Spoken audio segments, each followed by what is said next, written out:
পূর্বপাড়া রত্নার কাছে যাই। রত্নার কাছে কেন? ইংলিশ নোট নিয়ে আসতে। ও আচ্ছা ঠিক আছে যা, আর তাড়াতাড়ি ফিরে আসিস কিন্তু, বাবা ফিরে আসার আগে, তা নাহলে কিন্তু রাগ করবে। আচ্ছা ঠিক আছে।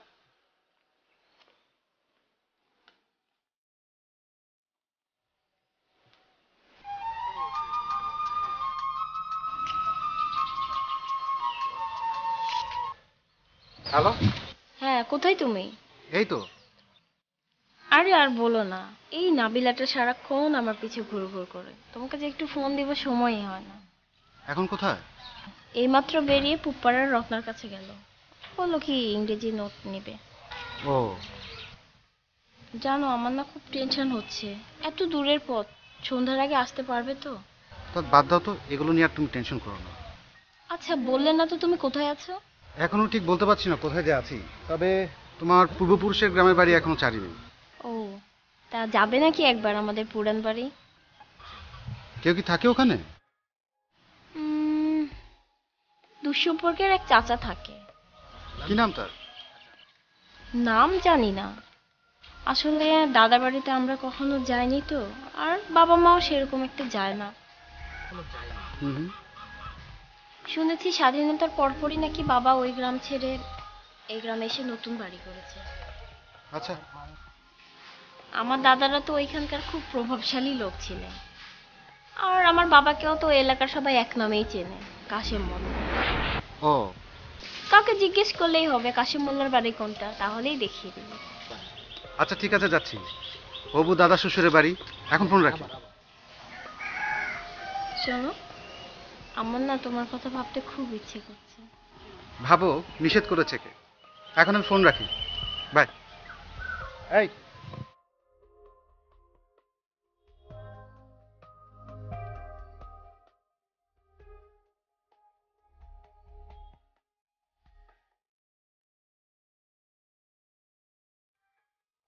আমাদের সবাইকে এই ব্যাপারটা সিরিয়াসলি দেখতে হবে, কারণ আমাদের যদি নাটকের স্ক্রিপ্টটা পুরো মুখস্থ না থাকে তাহলে নাটকটা আমরা কমপ্লিট করতে পারবো না। কিরে, কি হয়েছে তোর? আরে বাবা, মুখটা এরকম বাংলার পাঁচের মতো করে রাখছিস কেন?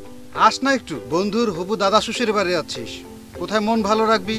তোর কোদাল মার্কা দাঁতের হাসি দিবি তা না? আমার কোদাল মার্কা দাঁত? তো কি আমার কোদাল মার্কা দাঁত না, দাঁড়া।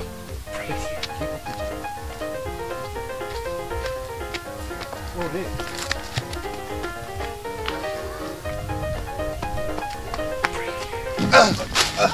সরি সরি সরি সরি, লাগেনি তো?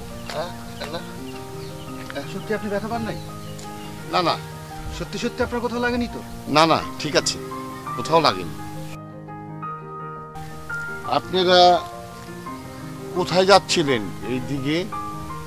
আমরা যাচ্ছি সাবিয়াদের বাড়ি। এই বিজয় সাবিয়ার বাবার নামটা জানো কি? নাম জানেন না অথচ চলে আসছেন? কাশেম মোল্লা। কাশেম মোল্লা, তার মানে কাশ্যা রাজাকার। কাশ্যা রাজাকার মানে কি? স্বাধীন দেশে থাকেন, রাজাকারের মানে জানেন না? হাসালেন। শুনেন, আমার বড় ভাই যুদ্ধ গেছিল দেখিয়া আমার বাবারে আমারে ওই পাকিস্তানি ক্যাম্পে নিয়ে ওই কাশ্যা রাজাকার অনেক অত্যাচার করছে, অনেক অত্যাচার করছে। সে অত্যাচারে আমার বাবা মারা গেল, গুলি করলো, আমার ল্যাংড়া বানাইছে। আর আমার আর ভালো হইল না। ওই কাশ্যা রাজাকারে যদি আমি পাই তাইলে ওরা আমি মাইরা ফেলাম। আপনি কি শিওর এই কাশেম মোল্লা এই কাশ্যা রাজাকার? অবশ্যই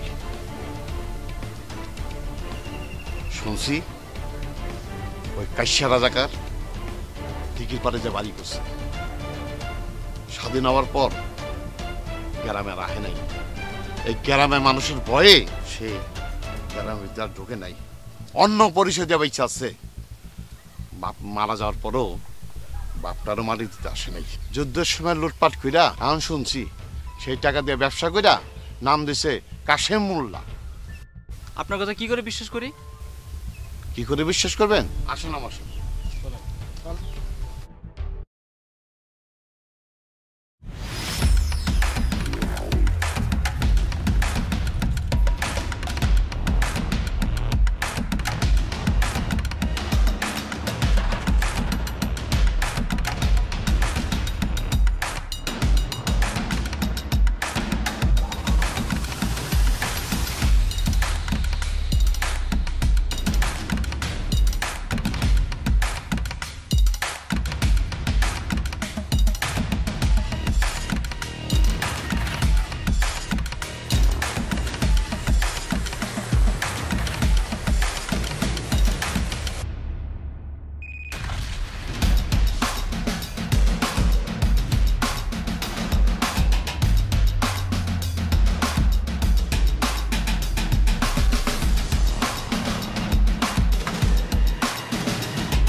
এতক্ষণ লাগে একটা ফোন আনতে? আনতেছি বাবু। কি যে করে।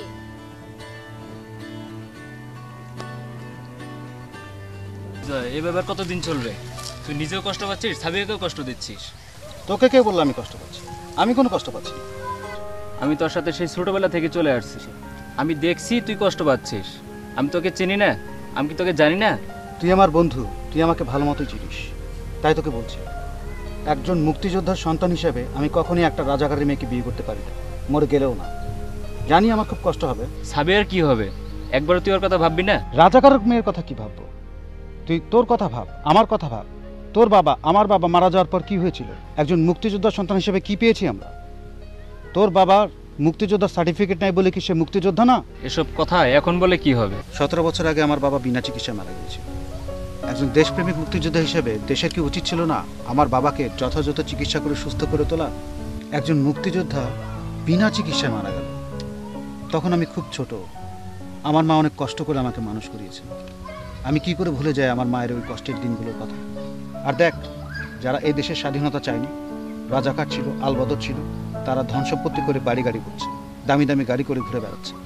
আর আমরা যারা অভাগা মুক্তিযোদ্ধা সন্তান, তারা কোনো রকমে একটা চাকরি করে ধুকে ধুকে জীবন চালাচ্ছি। আচ্ছা, তুই সাবিয়াকে কি বলেছিস বলতো? বলেছি আমার পক্ষে ওকে বিয়ে করা সম্ভব না। কিন্তু বিজয় ভাই, সাবিয়া আপু তো জানেই না তার অপরাধটা কি। একজন রাজাকারের মেয়ের কোনো কিছু জানার অধিকার নাই। না বিজয়, সাবিয়াকে তোকে বলতেই হবে কেন তুই ওকে ফিরিয়ে দিচ্ছিস। এই সত্যটা তাকে জানাতেই হবে, তাহলে মেয়েটি তোকে সারা জীবন ভুল বুঝবে। কাজল, নিজের প্রতি এখন আমার ঘেন্না হচ্ছে। কেন আমি ওর পরিবার সম্পর্কে আগে কোনো খোঁজ খবর নিই? সত্য কথা নয় তো হয় বিজয় ভাই, ভয় কিসের? তুই যদি না পারিস তাহলে আমি গিয়ে জানিয়ে আসবো। না বন্ধু, তোদেরকে জানাতে হবে না, আমি ওকে সবকিছু বলবো। ঠিক আছে দাদা।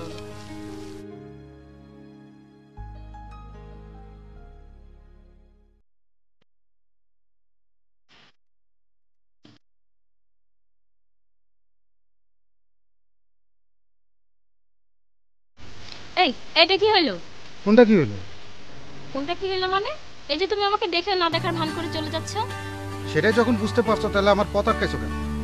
আর সেটাই তো জানতে চাচ্ছি, কারণটা কি বলো?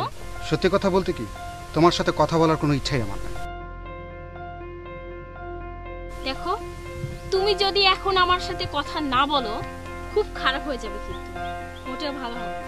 আমি এখন তোমার সাথে কথা বলতে পারবো না, আমার অনেক কাজ আছে। তুমি ইচ্ছা করলে আমার সাথে আসতে পারো, কাজ শেষ হয়ে যেতে অনেক দেরি হয়ে যেতে পারে। না, তুমি এই মুহূর্তেই আমার সাথে কথা বলবা।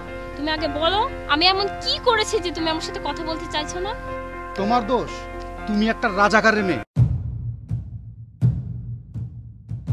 আর আমি একজন মুক্তিযোদ্ধার সন্তান হয়ে কোনো রাজাকারের মেয়ের সাথে সম্পর্ক রাখতে পারি না। তুমি জানো রাজাকাররা দেশটাকে কি করছে? ছারখার করে দিয়েছে আমাদের দেশ। সে 71 থেকে এখন পর্যন্ত আমরা রাজাকার থেকে মুক্ত হতে পারি না।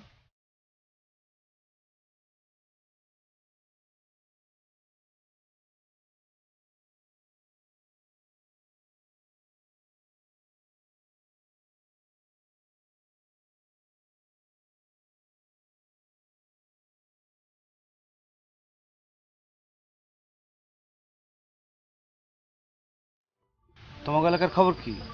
বুঝিনি তো, এখন তো আমাদের এলাকা খুব ভালো না, তারপরে খুব চাপের মধ্যে আছে আমরা। খান সাহেব কাজ টাজ ঠিক মতো করতেছে তো? করতেছে, একটু প্রেশারে আছে। সাবধান, সময় কিন্তু খুব খারাপ। দলের কাজ করতে গেলে কিন্তু খুব বুঝে শুনে করতে হবে।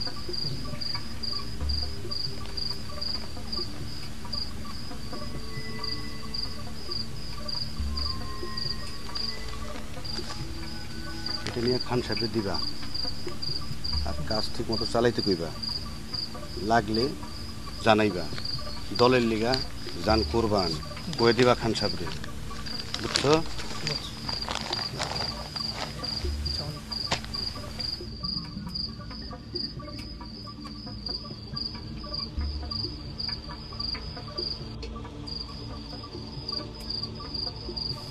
আসসালামু আলাইকুম। হ্যাঁ, এই মাত্র টাকা নিয়ে গেছে। শোনেন, সময় কিন্তু খুব খারাপ, খুব সাবধান, হিসাব করে কাম কাজ করেন।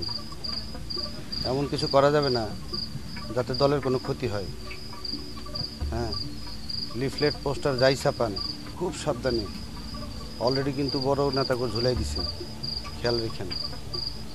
খুব সাবধানে পদক্ষেপ নিতে হবে, খুব সাবধানে, খেয়াল রেখেন।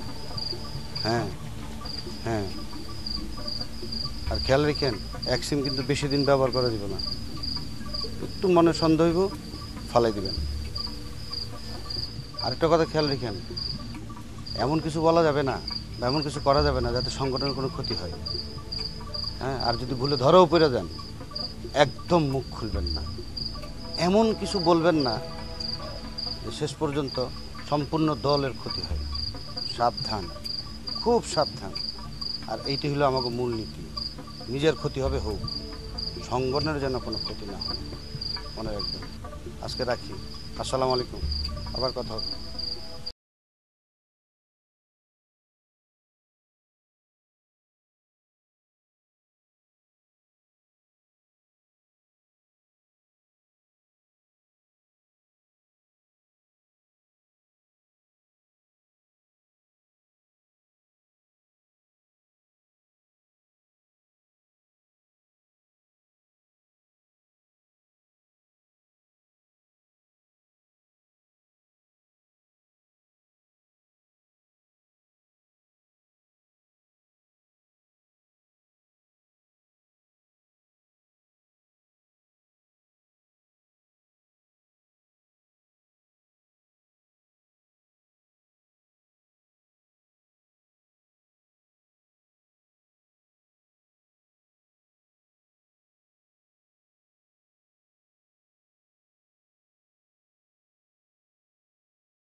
এদিকে আয় তো না একটু।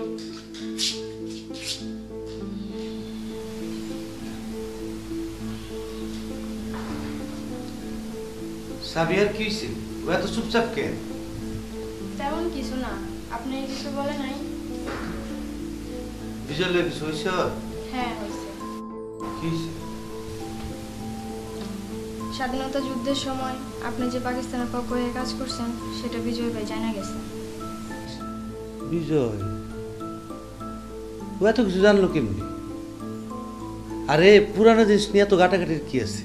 তুই বিজয় আর সাবিহারে বুঝা, অতীতে নিয়ে বর্তমানে ঘাটাঘাটি করে কোনো লাভ নাই। আমি কি ওদের বুঝাতে পারবো? তোরে পারতি হইব। আর না পারলে সাবিয়ার ভবিষ্যৎটা কি হইব এটা একবার ভাইবা দেখছস? বিজয় ভাই সাবিয়া বাবুকে আজ বলে দিয়েছে সে একজন মুক্তিযোদ্ধার সন্তান হয়ে কিছুতে একজন রাজাকার মেয়েকে বিয়ে করবে। চুপ, একদম চুপ। যা যা ঘুমাগা।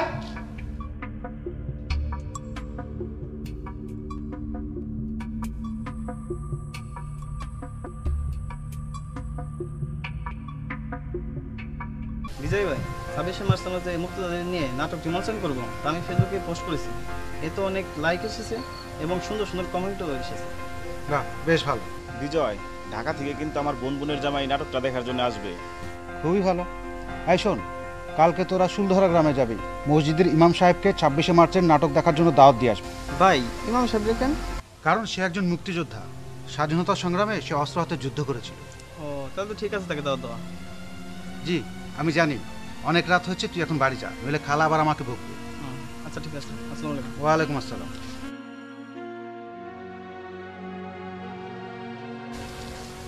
এই সাবিয়া তোকে ফোন দিয়েছিল? হ্যাঁ, করেছিল। কথা হয়েছে? হ্যাঁ, হয়েছে। বলে দিয়েছি ও যেন আমাকে আর কল না করে। আচ্ছা, তুই সাবিয়াকে ছাড়া থাকতে পারবি? পারবো না কেন? পারতে আমাকে হবেই। তুই আরেকবার ভেবে দেখ। বন্ধু, তুই আমাকে যতই বোঝাস, একজন মানবতা বিরোধী যুদ্ধ অপরাধী মেয়েকে আমি কখনই বিয়ে করব না। আর তুইও কোনো দিন আমাকে নিয়ে ওর সাথে আলাপ করবি না। তুই কথা বলছিস না বলে সাবিয়া আমাকে ফোন দিয়েছিল। তুই ওর সাথে কথা বলবি না? সাবিয়ার বাবাও নাকি তোকে ফোন দিয়েছিল, তুই ফোন কেটে দিয়েছিস। আমি বললাম না তুই ওদেরকে নিয়ে কোনো কথা আমাকে বলবি না। তুই আমার বন্ধু, তুই একজন মুক্তিযোদ্ধার সন্তান। কোনো নষ্ট মানুষের সংস্পর্শে আমরা যাব না। আমরা স্বাধীনতায় বিশ্বাস করি। তোর বাবা, আমার বাবা স্বাধীনতা সংগ্রামে অস্ত্র হাতে যুদ্ধ করেছে। এর মধ্যে কোনো রাজাকারের জায়গা হবে না। আমি সাবিয়াকে আগামীকাল রিহার্সেলে আসতে বলেছি। তুই কাজটা মোটেও ঠিক করিস না। কি করবো, ও খুব কান্নাকাটি করতেছিল। খুব ভালো, কালকে আর আমি রিহার্সেল আসবো না, তোরাই কালকে রিহার্সালটা চালিয়ে নিস। কি বুঝো নিজেই জানা।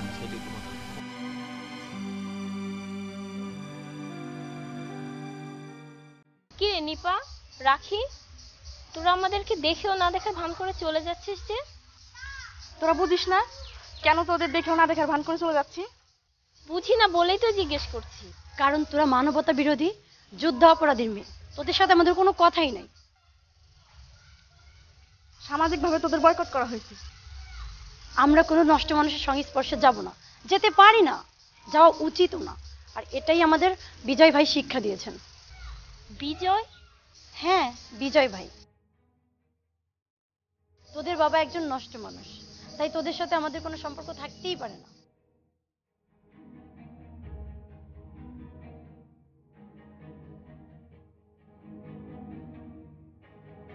তুই বাড়ি যা, আমি একটু পরে আসছি।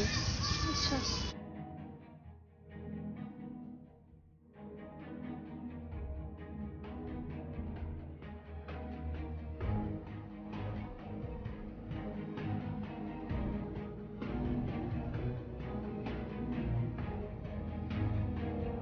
কি ব্যাপার, এতবার তোমাকে ফোন দিয়ে তুমি ফোন ধরো না কেন? তুমি তুমি এখানে কেন এসেছো? তোমার ঘরবাড়ি নেই, বাবা মা নেই, আর এতবার আমাকে ফোন করো কেন? না, নেই। কাজল, ওকে চলে যেতে বল, আমার মাথায় কিন্তু রক্ত চড়ে যাচ্ছে। থাম বন্ধু, আমি ওকে নিয়ে এসেছি। কেন বন্ধু, ওর অপরাধটা কি? আর কিভাবে বোঝাবো ওকে? আর কিভাবে জানাবো ওকে? আমি সবকিছু বলে দিয়েছি। যারা রাজাকার, যারা যুদ্ধাপরাধীর মানে বোঝে না, তারা কি করে বুঝবে? এদের বোঝানোর দায়িত্ব কি আমার? হ্যাঁ, তোর, আমার, আমাদের সকলের দায়িত্ব। আমি সাবিয়ার সাথে কথা বলে বুঝলাম ও মুক্তিযুদ্ধের সম্পর্কে কিচ্ছু জানে না। এগুলো তোর ভুল ধারণা। ওকে জানতে নিষেধ করেছে কি? না জানাটাই স্বাভাবিক, ওদের জানতে দেওয়া হয় না। তুই ওদের দোষ দিচ্ছিস কেন? সন্তানের সবচেয়ে বড় শিক্ষক হচ্ছে ওর বাবা মা। 52 ভাষা আন্দোলন, 69 গণ অভ্যুত্থান, মুক্তিযুদ্ধের সম্পর্কে ওদের বাবা মা ওকে কিচ্ছু জানতে দেয়নি। তোকে বুঝিয়ে দিল আর তুই বুঝে গেলি, কারণ তুই সহজ সরল একজন মানুষ। কিন্তু ওর এই কথায় আমি বলবো না। বইপত্র কি সব হাওয়ায় মিলিয়ে গেছে? শয়ে শয়ে লেখা হয়েছে মুক্তিযুদ্ধের উপরে বই, ডকুমেন্টারি আছে, সভা সেমিনার হয়, নাটক মুভিতে এই সম্পর্কে অনেক কিছু দেখানো হয়। আর আমাদের দেশীয় চ্যানেলগুলো আছে এই ব্যাপারে অনেক প্রোগ্রাম প্রচার করে। তা দেখবে ও তো দেখবে হিন্দি চ্যানেল, স্টার জলসা, স্টার প্লাস, জি বাংলা, এইসব। শোন বন্ধু, ওর বাবার দোষ দিয়ে কোনো লাভ নাই। ওর মধ্যে তো দেশপ্রেমী নাই, ওরা তো মার্কা মারা ক্রিমিনাল। এভাবে বলো না প্লিজ। Good, very good. দেখেছিস কাজল, আমি যেভাবে আমার বাবা মাকে ভালোবাসি, ও ঠিক একইভাবে ওর বাবা মাকে ভালোবাসে। এটাই তো স্বাভাবিক। তার বাবা তো আর সাধারণ বাবা না, বিবেচনা করতে চায় না, সে রিয়াক্ট করেছে। তুই কার জন্য রিকোয়েস্ট করতে এসেছিস কাজল? আমি আমার বাবাকে ছেড়ে দেব না। কি করবে তুমি তোমার বাবাকে? পারবে? পারবে তুমি তোমার বাবাকে মারতে? মুক্তিযুদ্ধের সময় অনেক মুক্তিযোদ্ধা তার রাজাকার বাবাকে মেরে ফেলেছে। পারবে তুমি এমন কিছু করতে? প্রয়োজনে আমি তাই করব। মুখে বলাটা অনেক সহজ, কিন্তু করাটা অনেক কঠিন। এখন তুমি আসতে পারো। আমি তোমাকে আবারও বলছি, তোমাকে আমি স্ত্রী হিসেবে গ্রহণ করতে পারবো না। কারণ? কারণ শুনতে চেও না প্লিজ। আজকে তুমি আবেগে আবেগে তোমার বাবাকে ছেড়ে চলে আসবে, কিন্তু কাল তোমার বাবার কথা মনে পড়বে, পরশু মন খারাপ করবে, তারপর কান্নাকাটি করবে বাবার জন্য। তোমার বাবাও একই রকম। একদিন আমাদের বাড়িতে আসবেন, নরম হয়ে কথা বলবেন। আমি এটা হতে দেব না। আমি সারা জীবন অবিবাহিত থাকব, তারপর কোনো যুদ্ধ অপরাধীর জায়গা আমার বাড়িতে হতে দেব না। আমার বাবা যদি ক্ষমা চায়? সাবিহা, তুমি কিচ্ছু জানো না। তোমার বাবার রাজনীতিতে ক্ষমা বলে কোনো শব্দ নেই। তারা ক্ষমা চাইলে আমরা কেন ক্ষমা করব? অনেক হয়েছে সাবিহা, এখন তুমি যাও। বিজয়, আমি এত কিছু জানি না, আর আমি এত কিছু বুঝতেও চাই না। আমি তোমাকে ছাড়া কিছুই ভাবতে পারি না। প্লিজ, তুমি বিনা অপরাধে আমার সাথে এমন করো না। ও, তুমি এই দেশে থাকবে, এই দেশের রাজনীতির কথা জানবে না, এই দেশের যুদ্ধের কথা জানবে না, এই দেশের ইতিহাস জানবে না, তা তো হতে পারে না সাবিহা। বিজয়, অনেক হয়েছে, তুই এখন ওকে বাড়িতে দিয়ে। আমি যাব না। তোর ইচ্ছা হয় তুই ওকে বাসায় দিয়া।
খবর কি?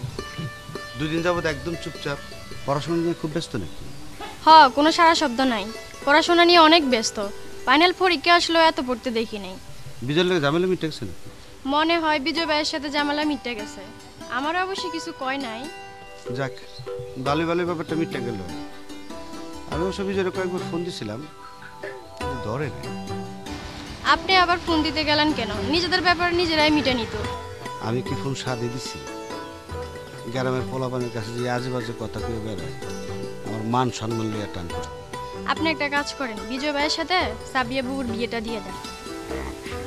দেরি করেন না, বিয়ের পরে বিজয় পারে আপনি একটু হেল্প করেন। ওইটার তোর কইতে বিয়েটা আগে হোক, তারপর দেখ সব ব্যবস্থা আমি করতেছি। আমি বিজয়ের দেশেই রাখুন, আর আমি বিদেশে পাঠিয়ে দেবো। দেশটার যে কি অবস্থা, জনগণ যে কখনকার পক্ষ নেই, বোঝা বড় মুশকিল। জাতির ভিতরে যা, আমি বাজার থেকে ঢুকে রাখি।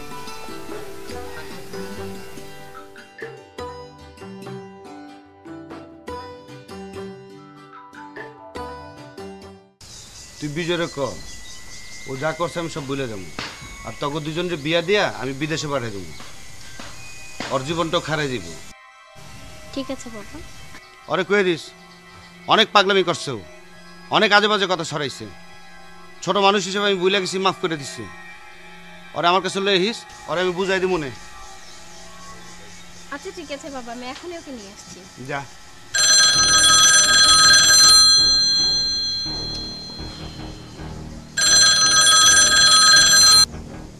আরে সমস্যা কি? এত বারবার ফোন দিতেছো কেন? না করছি না যখন তখন ফোন দিবা না? সমস্যা যাইতেছে কি? কে ধরা পড়ছে? হ্যাঁ শোনো, কিছুদিন গা ঢাকা দিয়া থাকবে, বুঝছো? আমি উপরের মহলে যোগাযোগ করে দেখি কিছু করা যায় কিনা। না, এখন কিছু করতে হবে, যা করার আমি তোমাকে জানাই দেবো।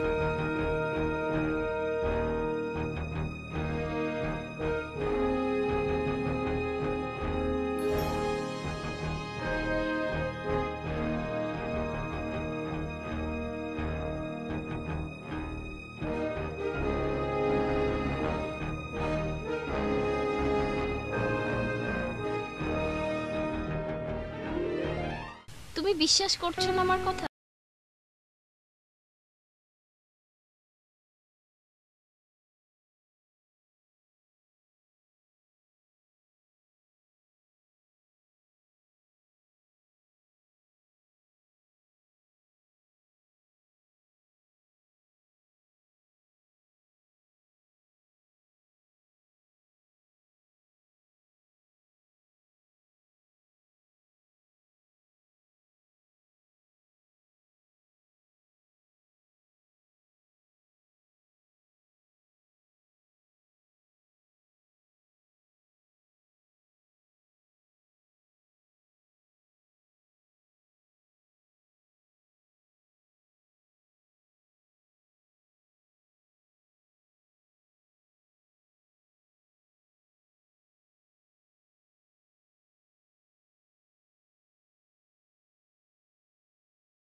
আচ্ছা আচ্ছা, না শিকদার যে অ্যারেস্ট হইব এটা কিন্তু আমি আগে থেকেই জানতাম।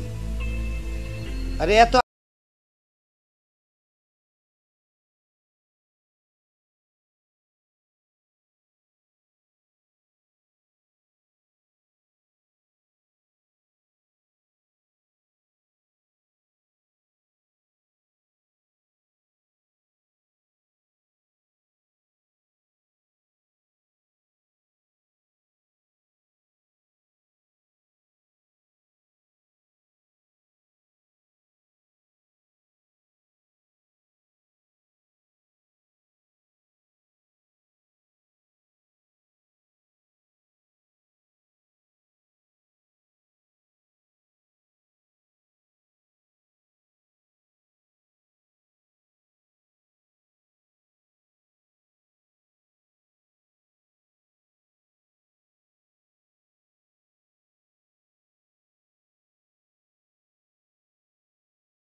তুমি আমার কে? আমি তো তোমাকে বাবা বলে স্বীকার করি না। বিজয়ের ভালোবাসা তোরে পাগল করে দিছে। তুই আর ভালোবাসা অন্ধ হয়ে গেছস। কি মনে করস নিজে? দুই চারটা বই পড়ে খুব পণ্ডিত হয়ে গেছস। বিজয় আমাকে প্রত্যাখ্যান করেছে, কিন্তু আমি তার বিনিময়ে অনেক কিছু পেয়েছি। আমি জানতাম না দেশ কি, দেশপ্রেম কি, বাঙালি কি, জাতি কি। আমি এসব নিয়ে কখনোই ভাবিনি, কিন্তু বিজয়ের ভালোবাসা আমাকে শিখিয়েছে দেশ কি, দেশপ্রেম কি, জাতি কি, স্বাধীনতা কি। এটা আমার কাছে অনেক বড় পাওয়া। আমি তোর বাবা, তুই আমার সন্তান, বাবার কথা একবারও ভাববি না? একটা কথা আছে না, ব্যক্তির চেয়ে দল বড় আর দলের চেয়ে দেশ বড়। দেশের মঙ্গলের জন্য আমাকে সবাইকে জানাতে হবে, পুলিশকেও জানাতে হবে। আমার একটা রুলস আছে। আমি জানি তোমাদের দলের লোকেরা কথা না শুনলে তোমরা তাদেরকে মেরে ফেলো, কিন্তু আমি তো তোমাদের দলের লোক নই। আমার কথাটা শোন, বিজয়ের আমি দাঁড় করাই দেব, তোরে আর বিজয়ের আমি বিদেশে পাঠাই দেব। যত টাকা লাগে আমি খরচ করব। বাবা হয়ে তুমি মেয়েকে ঘুষ দিচ্ছ? তুমি পাগল হয়ে গেছো। বিজয় ঠিকই বলে, রাজাকারদের চরিত্র চেহারা কখনো পাল্টায় না। এবার তাহলে আমি বিজয়ের দিকে হাত বাড়াই। এতদিন তোর দিকে চাই, আমি বিজয়ের কিচ্ছু করি। সে সুযোগ তুমি পাবে না, এত সময় তোমাকে দেওয়া হবে না।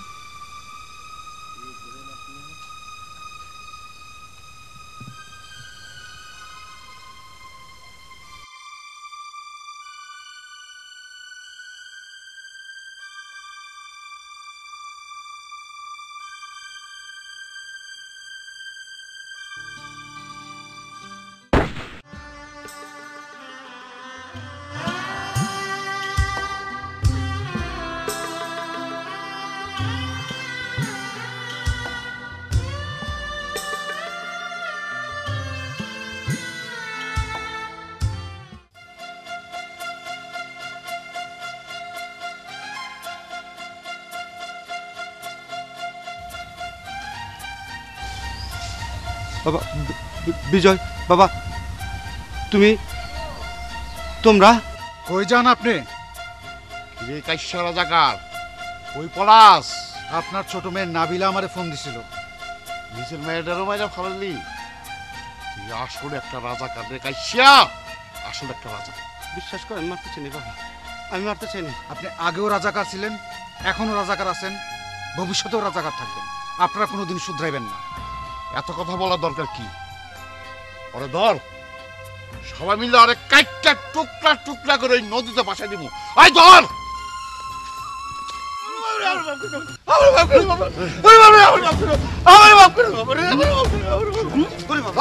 আমার মাফ করে দাও বাবারে, বাবারে বাবারে আমার মাফ করে, তোমাকে আল্লাহ তো বাবা আমার মার না, আমার মার এই কি করতেছেন? এই ধরো, থাম।